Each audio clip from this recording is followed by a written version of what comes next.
I'm ready, Doctor. To be sure. Now sit down here. Hold still. You will hardly notice this. Make a fist.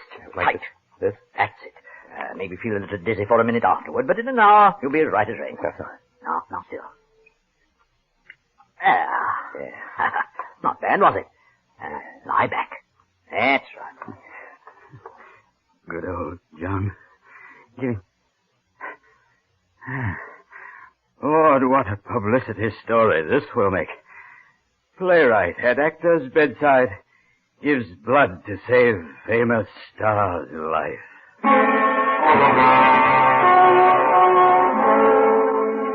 If he'd kept quiet, if he'd only... It might not have been too late then.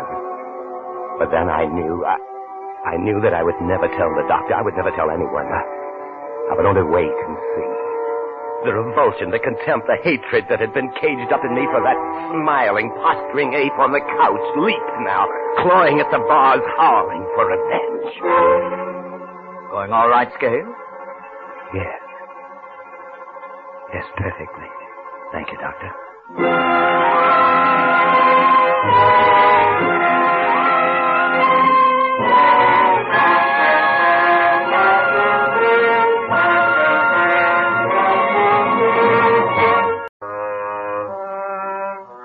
I lay back there on the chair in the dressing room. The doctor had been right. There was no pain about it.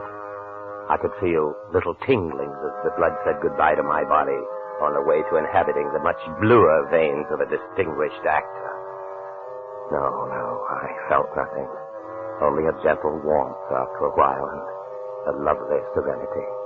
And with it came little visual effects inside my closed eyelids, a kaleidoscope like they use in films to dissolve into flashbacks. That was it. Yes. I was having a flashback. I hadn't wanted to send the play to Gary in the first place, but I was new in London, and good old George Philpotts, who was handling me, said he had a hunch about it. Everything to gain, my boy. Nothing to lose. May as well try, you know. Can't get hurt trying. Lord George, Gary Drury, it's just not his kind of play. It's a tragedy, a bitter, cynical, disillusioned tragedy. Well, he just may like it, you know. I'll send it along over to his hotel. We'll see. I'd never met Gary until then, and of course this tremendous charm of his, this flashing, winning, infectious, incomparable style of the man, when you talked to him, you were lost. And he did like the play, at least he said he liked it. Oh, yes, wonderful idea. Very strong. Perhaps a little grim, but then these are grim times. Of course, there are one or two things that need touching up, and we may have to make a change here and there. There's never been a play produced that didn't have to have a certain amount of rewriting during rehearsal. You understand. But I didn't understand. I was still too bewildered to understand. And the man had this fantastic charm, and he'd used it. Before I was out of his office, I'd signed a contract giving me a very pretty share of the royalties, and Gary the right to make any reasonable changes he might deem necessary to the script. Reasonable changes. During rehearsals, we'd sit halfway back in the theater, and... Oh, John, I've been thinking. Yes?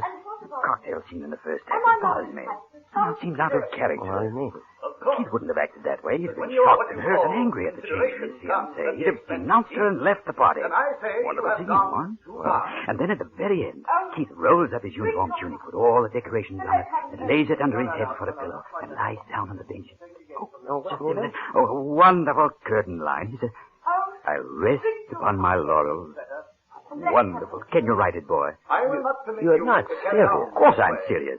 Now, look here, Johnny, this is your play. I'm only concerned. But that's not the play, Gary. It's all out of key with the rest of it. Oh, yes, that reminds me. I've been a little bothered about the ending, too. Oh, it's very dramatic, of course, but just at this time, it seems in a little bad taste. Don't you think? The play, altered, butchered, finally opened. We sat up waiting for the morning papers, and then they came. I read them, and I wanted to run away and couldn't. The voices of the critics saying to the public, This broken-back play is only held together by the magnificent acting of Mr. Garrick Drury. Saccharine as it is, bitter laurel provides a personal triumph for Mr. Garrick Drury. Nothing in the play is consistent except the assured acting of Garrick Drury. Mr. John Scales has constructed his situations with great skill to display Mr. Drury in all his attitudes, and that is a sure recipe for success. we prophesy a long run for Bitter Laurel.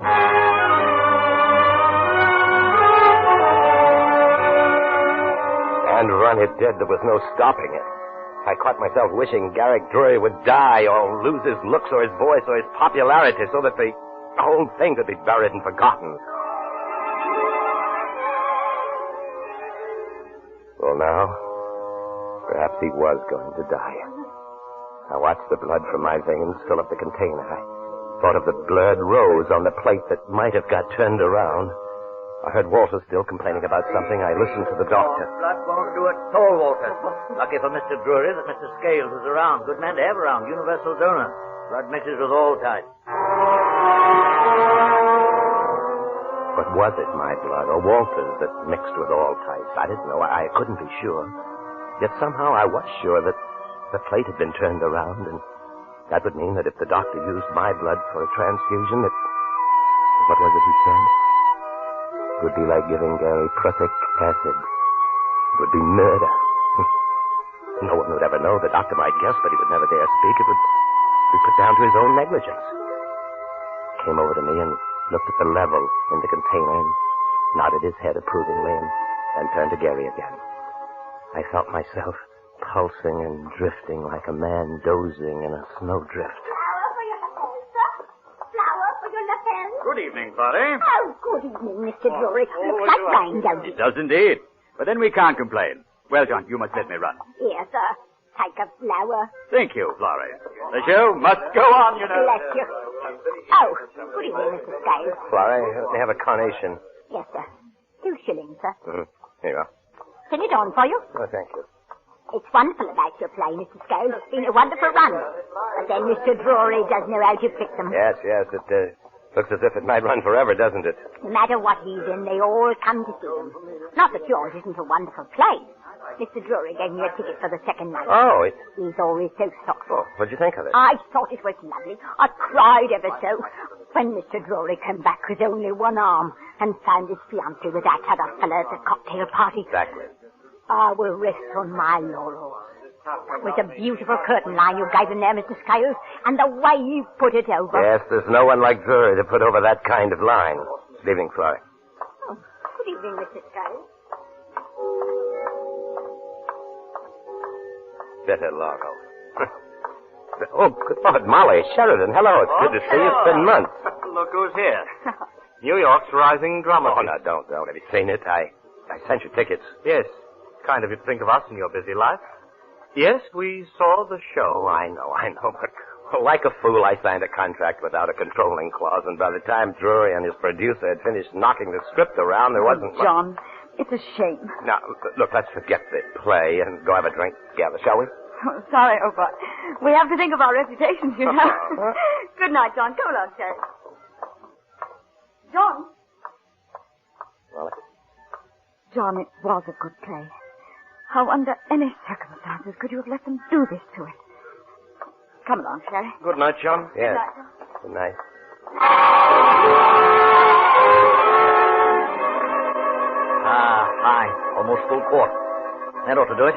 Feel all right, Mr. Scales? Yes. Perfectly. Good. Now we'll throw you out of here and go to work. The doctor ushered me out of the room onto the stage. I saw him disappearing around the screen with a flagon in his hands as I closed the door. Just as I thought. There were the reporters waiting. I sat down. I felt weak, not right at all. Mr. Scales, how is he? Yes, Will he live, do they think? Well, they think he may. They're giving him a transfusion. Oh, with your blood. Oh, what a story. No, please don't use that. Oh, yes, we know how you feel, but after all... I'm just doing what anyone else would do. He was my friend. I owed him everything. Well, of course, but you're a hero. You don't know how people feel about Garrick Drury. Don't I? Oh, incidentally, Mr. Scales, we hear you sold the screen rights of the play. Oh, no, not yet. It was, we've been talking it over tonight. But if anything happens to Mr. Drury... You mean we won't sell, huh? If anything happens to Gary, Bitter Laurel will never be performed again.